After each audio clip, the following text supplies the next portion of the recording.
Marcel en express s'il te plaît tey jii ba léegi ngay des ci sénégalais yi nga xam ne ñoo nekk ci bitim réew waaye tey nga ñëw ci pàcc boo xamee ni quand même nag neexul dara. benn pàcc bi nga xamante ni gannaaw ba ñu waxee ci poids bi ñu am ci wàllu koom-koom ci réewu Sénégal sénégalais diaspora yi nga xamante ne ñu ngi donc nekk ci bitim réew presque ci réewu àdduna bi yëpp ñu tànn benn chiffre justement pour illustrer boobule angle bi ñu tànn tey ngir waxtaani ci donc fanweer ak ñeent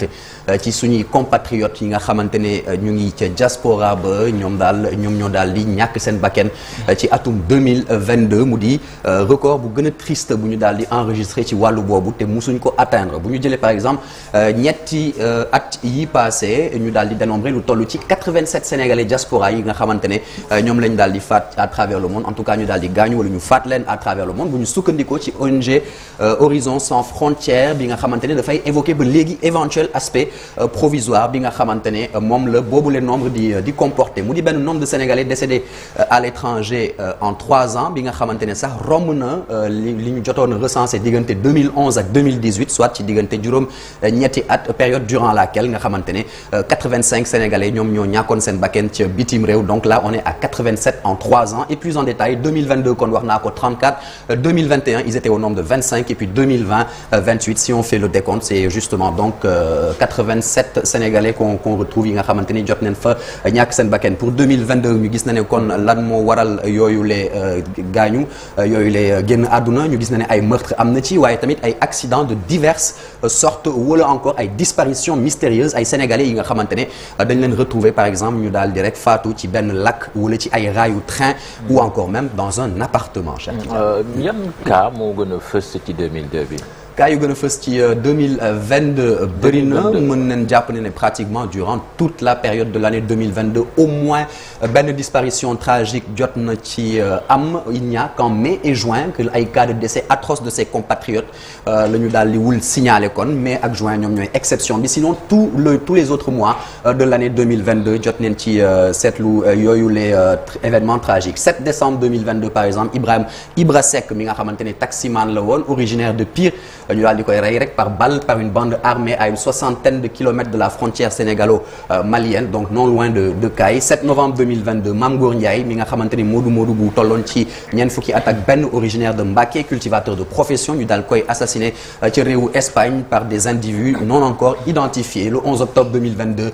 benn corps d'un jeune de 15 ans ñu daal koy retrouvé donc sur la voie ferrée de Turin ca Italie mu resté sur les rails pendant de longues heures ay waxtu yu bëri balaa kon ay secours di daal di yegsi ci endroit boobu et après vérification ñu gis na ne kon effectivement benn sénégalais la woon et le 8 août 2022 Mouhamadou Lamine Dramé âgé de 16 ans on s'en rappelle daal di recevoir lu toll ci juróomi balle dans l'estomac la mâchoire l'avant-bras et l'épaule assaillant bi nga xamante ne moom moo ko daal di faat nekkoon kon benn agent de la police de Dortmund en Allemagne 8 février 2022 Abdoulaye Ba ñu daal di koy rek rey à coups de couteau dans sa boutique de Port-Gentil au Gabon ou encore le 13 janvier 2022 Omar Mbodj 30 ans célibataire sans enfant ñu daal di koy criblé de balles rey ko ak fetel ci otom ca États-Unis donc mu di une liste non exhaustive effectivement. non exhaustive léegi da ngay dikk ak ñun ci endroit yi nga xamante ci àdduna bi quand même sont estampillés très dangereux beaucoup plus dangereux pour suñuy mbokku sénégalais yi nga xam ne ñoo nekk bitim réew. c'est ça gis nañ ne en tout cas foofu le meurtre yu ëpp wala disparition mystérieuse la ñuy gën a faral di retrouver ci yooyu les zones ñu daal di koy établir ci ñeenti zone du globe terrestre donc 64,7% yooyu les disparitions mystérieuses wala meurtre ñu daal di koy def ca continent européen 17,6% en Afrique maa ngi doon wax sànq ci frontière malienne bi ak tamit ca Port-Gentil ca Gabon bokkoon na ci 11,7% en Amérique latine lu mel ni ay Brésil wala Mexique dañ ko fay faral di nemmeeku tamit et encore ou encore 5,8% ci États-Unis d'Amérique. Voilà jërëjëf Marcel alors Chérif quand même lu ñuy faral di gis le souvent surtout ñun ñi nekk au devant de l'actualité suñuy compatriotes yoo xam ne dañ leen di faat bitim réew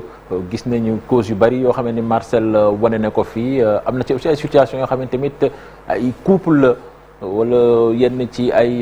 jéye ay incendie on se rappelle la xewoon ca États-Unis ak famille John mu mel ni que phénomène bi tamit lu am na lu existé la. bon phénomène bi am na ndax immigration moom comme day gën a yokk doomu Sénégal yi aussi seen lim di gën a bari ci réew yi ñuy dem ci réew yoo xam ne comme ñu ci waxee ñoom it dañoo am ay jafe-jafe ci li nga xamante ne mooy wàllu criminalité mënu cee ñàkk am na loo xamante ni malheureusement kenn mënu ko moytu mais li ci mën a am ba mën a am mooy su amee li ñu gën a xaar en tout cas ci état bu Sénégal mooy taxawu gi. ci wàllu justice ba victime yi en tout cas bu fekkante ne ay assassinat la ak yu ni mel ñu mën a rendre justice ñii di meurtrier yi wutal avocat famille victime yi taxawu leen aussi ci topp dossier mu bañ a naax saay suñ ko defee rek je pense que jafe-jafe du am parce que loolu moo gën a nekk crainte ñi nga xamante ni quand même moom mooy moodu ci wàllu yooyu parce que ku ne xam na ni yenn dëkk yi am fa avocat yombut nga jël États-Unis wala nangam ndax li ñuy laaj ci ay honoraire loolu ñoom mënuñ ko wala association yi mënuñ chaque fois di ko fay mais état bu Sénégal en tout cas wala ministère bi ñu dénk wàllu Sénégal de l'extérieur côté boobu war na cee gën a góorgóorlu ba ñi ni boom mu bañ a neen ni muy bañ a neenee nag mooy ñu wutaleen ay avocats yoo xamante dañ leen di taxawu ba victimes yi ba les auteurs là ñu mën a teg loxo parce que affaire famille Diol boobu déggoon nga fi gone yi boo saaga ñu daal di libéré ñi nga xam ne ñoom ñoo ko def te quand même c'était un drame incendie volontaire la daal kër jàmm gone yi ñu wax la ñu ne dañoo jaawale woon kër yi loolu warul neen ay jàmbaar lañu dañuy liggéey ci ay secteurs yoo xam ne tamit souvent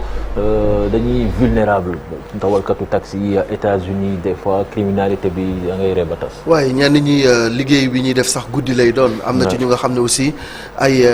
maanaam boo demee fu mel ni Italie buttafoore lañ leen wax mooy ñi nga xam ne ay comme genre sécurité boîte yeeg yooyu moom la ñuy garder am na ci aussi ñu nga xamante ne ni